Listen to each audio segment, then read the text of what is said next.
नमस्ते, मैं हूँ आचार्य प्रतिष्ठा। जिस प्रकार का जीवन हम जी रहे हैं उसमें पोस्चरल डिफेक्ट हो जाना बहुत ही आम समस्या हो गई है। चाहे हम छोटे बच्चों को देखें इस जनरेशन के, या फिर हम अपने आसपास जिन बड़े लोगों को भी देखते हैं, हम अनुभव करते हैं कि कहीं ना कहीं हमारा पोस्चर बिगड़ता जा रहा है और इस पोस्चरल डिफेक्ट के कारण कई सारी समस्याओं को हम निमंत्रण दे देते हैं। आज हम बात करेंगे उन आसान सी योग की क्रियाओं की जिससे आप अपने पोस्चरल डिफेक्ट को बेहतर कर सकते हैं। पोस्चरल डिफेक्ट से बहुत सारी प्रॉब्लम्स होती हैं। सर्वाइकल हो जाता है, स्पॉन्डिलाइटिस हो जाता है, बैक पेन हो जाता है और इसके साथ साथ आपके ब्रेन से जुड़ी हुई प्रॉब्लम्स भी होती हैं, क्योंकि आप प्रॉपर एक्सरसाइजेज अपने ब्रेन को भी नहीं देते हैं। आप ना झुकते हैं, ना बेंड होते हैं, ना ट्विस्ट होते हैं, ना उल्टे सीधे होते हैं और एक ही गलत पोस्चर में प्रोलॉन्ग्ड बैठे रहने से या खड़े रहने से या प्रोलॉन्ग्ड लेटे रहने से भी, यानी अगर आप गलत पोस्चर में सोते हैं तो भी पोस्चरल डिफेक्ट हो जाता है। पोस्चरल डिफेक्ट का कारण कुछ भी हो, निवारण योग में छिपा है। आइए जानते हैं आसान सी वो क्रियाएं जो आप करेंगे अपने पोस्चर को बेहतर करने के लिए। एक पाद शलभ आसन के 2 वेरिएशंस हम करेंगे। पेट के बल लेट जाना, अपने हाथों को या तो शरीर के साइड में इस प्रकार से टिका देना। कुछ लोग शरीर के नीचे, थाइस के नीचे भी हाथों को टिकाते हैं। आप इस प्रकार से मुट्ठी बना करके भी इसका अभ्यास कर सकते हैं। सांस भरते हुए दाएं पैर को घुटना सीधा रखते हुए जितना संभव हो ऊपर उठाना, वापस ले आना। फिर बाएं पैर को जितना संभव हो ऊपर उठाना, वापस ले आना। चिन ज़मीन पर रहेगी और चिन पर आप पड़ने वाले प्रभाव को, सीने पर पड़ने वाले प्रभाव को अनुभव करेंगे और लोअर बैक पर पड़ने वाले प्रभाव को अनुभव करेंगे। पैरों को खोल देना, हाथों का तकिया बनाकर पूरे शरीर को ढीला छोड़ देना।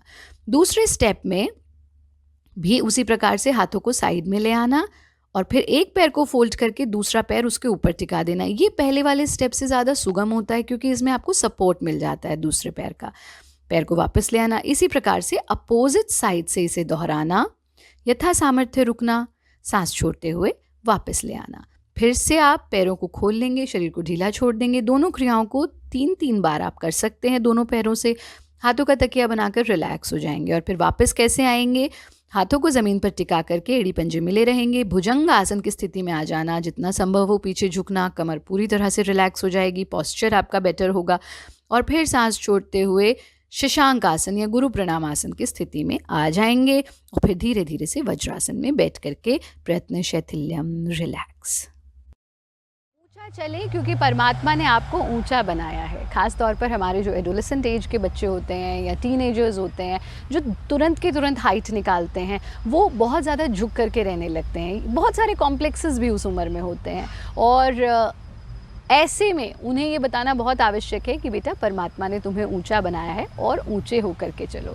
तो यंगस्टर्स को आप बताइए और अपने आप को भी आप बताइए कि आप बहुत एक्सेस यूजेज ऑफ फ़ोन ना करें, आप बहुत गुदगुदे गद्दे पर ना सोएं। आप हर थोड़ी देर बाद कॉन्शियसली अपने पोस्चर को देखें। कमर सीधी है, पेट अंदर है, सीना बाहर है, गर्दन सीधी है से आगे झुकी हुई या इस तरह से आगे झुकी हुई नहीं है। थोड़ा सा अगर आप कॉन्शियस रहेंगे तो आप इस समस्या का निवारण ढूंढ सकते हैं। इन क्रियाओं का नियमित अभ्यास कीजिए, प्रकृति के साथ समय बिताइए, पानी खूब पीजिए और हमारा कार्यक्रम देखते रहें।